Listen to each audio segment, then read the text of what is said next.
বন্দে মাতৰম গাবলৈ বাধা দিছে। আমি অতি হতচকিত হৈছোঁ যে সোনিয়া গান্ধী ডাঙৰীয়া আপোনালোকে চাওক কেনেকৈ বাধা দিছে। বন্দে মাতৰম গাবলৈ বাধা দিছে, খং কৰিছে, গালি কৰিছে। ৰাহুল গান্ধীয়ে কি কৈছে? কৈছে যে हम यहाँ বন্দে মাতৰম नहीं गाते, আমি ইয়াত বন্দে মাতৰম নাগাওঁ, हम यहाँ अपना गाना गाते हैं, বন্দে মাতৰম हमारा गाना नहीं है। যি কাম বন্দে মাতৰম গোৱাৰ কাৰণে বন্দে মাতৰম গীতক দেশ বিৰোধী বুলি ভবা হৈছিল আৰু মানুহক অত্যাচাৰ কৰা হৈছিল। কংগ্ৰেছৰ ৰিজলিউশ্যনত যিটো আজি কংগ্ৰেছে সেই কামটো কৰি আছে। যি অত্যাচাৰ বন্দে মাতৰম গোৱাৰ কাৰণে ব্ৰিটিছে কৰিছিল, সেই একেই মানসিকতা আজি আমি সোনিয়া গান্ধীৰ তাত দেখা পাইছোঁ আৰু ৰাহুল গান্ধীৰ তাত দেখা পাইছোঁ।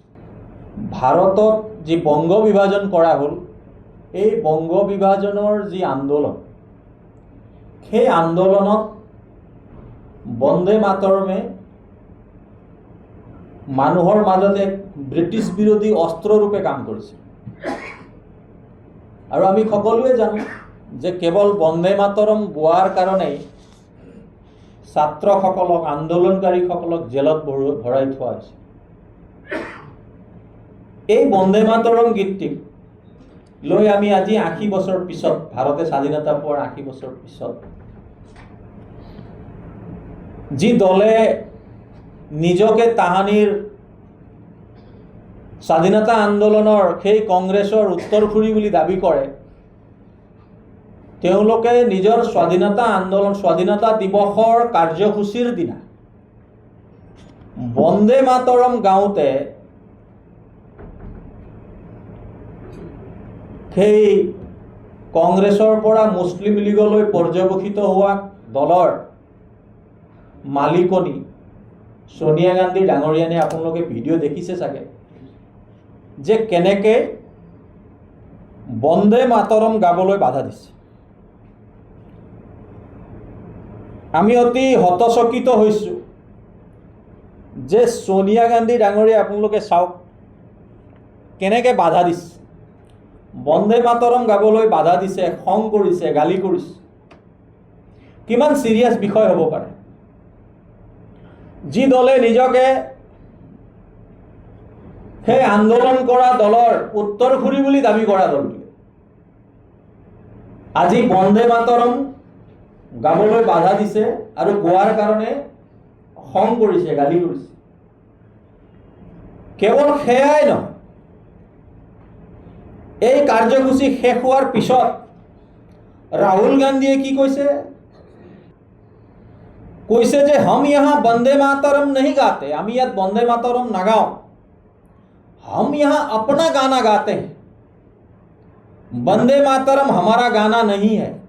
আপোনালোকে ভাবক, এই যে কালি যে মাননীয় প্ৰধানমন্ত্ৰী ডাঙৰীয়াই কৈছিল যে দিমাগী নক্সল, আজি তেওঁলোকৰ এই যে নক্সালাইট মেণ্টেলিটি যিটো আমি কৈ আছিলোঁ, সেই মেণ্টেলিটি লৈ তেখেতসকলে আজি দল এটা চলাই আছে।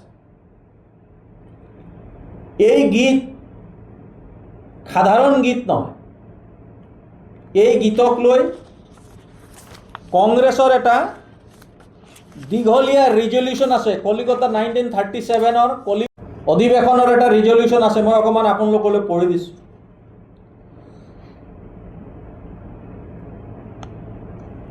This song appears in Bankim Chandra Chatterjee's novel Anandabad, but it has been pointed out in his biography that the song was written independently and long before the novel and was subsequently incorporated in it. ইয়াত কোৱা হৈছে তেওঁলোকৰ 37 চনৰ কলকাতাৰ কংগ্ৰেছ অধিৱেশনৰ এইটো resolution মই পঢ়ি শুনাইছোঁ। The song and the words Bande Mataram were considered seditious by the British government and were sought to be suppressed by violence and intimidation. আপোনালোকে ভাবক, যি কাম বন্দে মাতৰম গোৱাৰ কাৰণে বন্দে মাতৰম গীতক দেশ বিৰোধী বুলি ভবা হৈছিল আৰু মানুহক অত্যাচাৰ কৰা হৈছিল, কংগ্ৰেছৰ ৰিজলিউশ্যনত যিটো আজি কংগ্ৰেছে সেই কামটো কৰি আছে।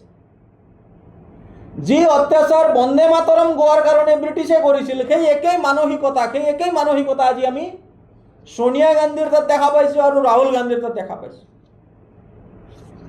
আৰু অকল সেইটোৱে নহয়, বন্দে মাতৰম গীতটোক কনষ্টিটিউৱেণ্ট এছেম্বলিয়ে 1950 চনৰ 24 জানুৱাৰীৰ দিনা ৰাষ্ট্ৰীয় সংগীত আৰু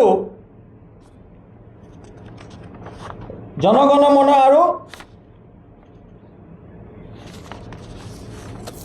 বন্দে মাতৰমক একেলগে একেটা ষ্টেটাছ দিয়া বুলি কৈছে। আপোনালোকে চাওক,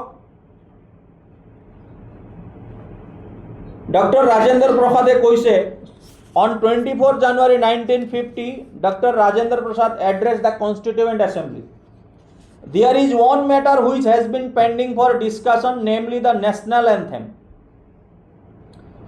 ইয়াত কৈছে, decision taken by House by way of resolution, but it has been felt that instead of taking a formal decision by means of resolution, it is better if I make a statement with regard to national anthem. The composition consisting of words and music known as Jana Gana Mana is the national anthem of India. Subject to such alteration in the words as the government may authorize as occasion arises. কেতিয়াবা যদি গভর্নমেন্টে বিচাৰে তো change হ'ব পাৰে কৈছে। And the song Bande Mataram, which has played a historic part in the struggle for Indian freedom, shall be honored equally with Jana Gana Mana and shall have equal status with it. I hope this will satisfy the members. Constituent Assembly ji resolution লৈছে, কংগ্ৰেছৰ নিজৰ অধিৱেশনত যি বন্দে মাতৰমক কোৱা হৈছে যে ব্ৰিটিছে অত্যাচাৰ কৰিছিল এই গীতটো গোৱাৰ কাৰণে, চিন্তা কৰক আজি সেই গীতটোক আজি ৰাহুল গান্ধী আৰু সোনিয়া গান্ধীয়ে কেনেকৈ অপমানিত কৰিছে। এয়া অকল বন্দে মাতৰমৰ অপমান নহয়, এই অপমান স্বাধীনতাৰ কাৰণে যিসকলে নিজৰ জীৱন বলিদান দিলে, যিসকলে কষ্ট সহ্য কৰিলে, এই সকলো স্বাধীনতা সেনানীসকলক কংগ্ৰেছে কৰা অপমান। এই অপমান ভাৰতৰ 150 কোটি জনগণৰ অপমান, যিসকলে নিজৰ ৰাষ্ট্ৰীয় গীতক সন্মান কৰিব নাজানে আৰু যিসকলে অকল এক শ্ৰেণী মানুহৰ ভোটৰ লালসাত যি কাম জিন্নাই কৰিছিল। 1937ত মুছলিম লীগে যি অপোজ কৰিছিল বন্দে মাতৰমক লৈ, যি বন্দে মাতৰমক জিন্নাই অপজিশ্যন কৰিছিল, অকল তেওঁলোকৰ সংকীৰ্ণ ৰাজনীতিৰ বাবে আজি সেই জিন্নাৰ ৰাজনীতি কোনে কৰিছে? সোনিয়া গান্ধী আৰু ৰাহুল গান্ধী। আজি মুছলিম লীগৰ যি কাম আজি কোনে কৰিছে? আজি সোনিয়া গান্ধী আৰু ৰাহুল গান্ধীৰ নেতৃত্বৰ কংগ্ৰেছে।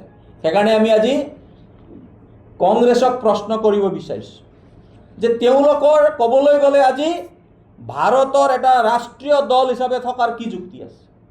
যি দলে ভাৰতৰ সংবিধানক অৱমাননা কৰিছে, যি দলে ভাৰতক স্বাধীনতা সেনানীসকলক অপমান কৰিছে, সেই দলটোৰ নৈতিক অধিকাৰ আছে নেকি যে আগন্তুক দিনত ভাৰতবৰ্ষৰ ৰাইজৰ লগত যাব আৰু নিজৰ কথাবোৰ ক'বৰ কাৰণে? তো সেইকাৰণে আমি ভাৰতীয় জনতা পাৰ্টি অসম প্ৰদেশে কংগ্ৰেছৰ পৰা আমি এটা তেওঁলোকে এপলজি বিচাৰিব লাগে যে বন্দে মাতৰমক, ৰাষ্ট্ৰীয় গীতক আৰু আমাৰ স্বাধীনতা সংগ্ৰামীসকলক যি অপমান কৰিলে তাৰ বাবে ৰাহুল গান্ধী, খাৰ্গে আৰু সোনিয়া গান্ধীয়ে ভাৰতীয় মানুহৰ সন্মুখত তেওঁলোকে ক্ষমা খুজিব লাগে।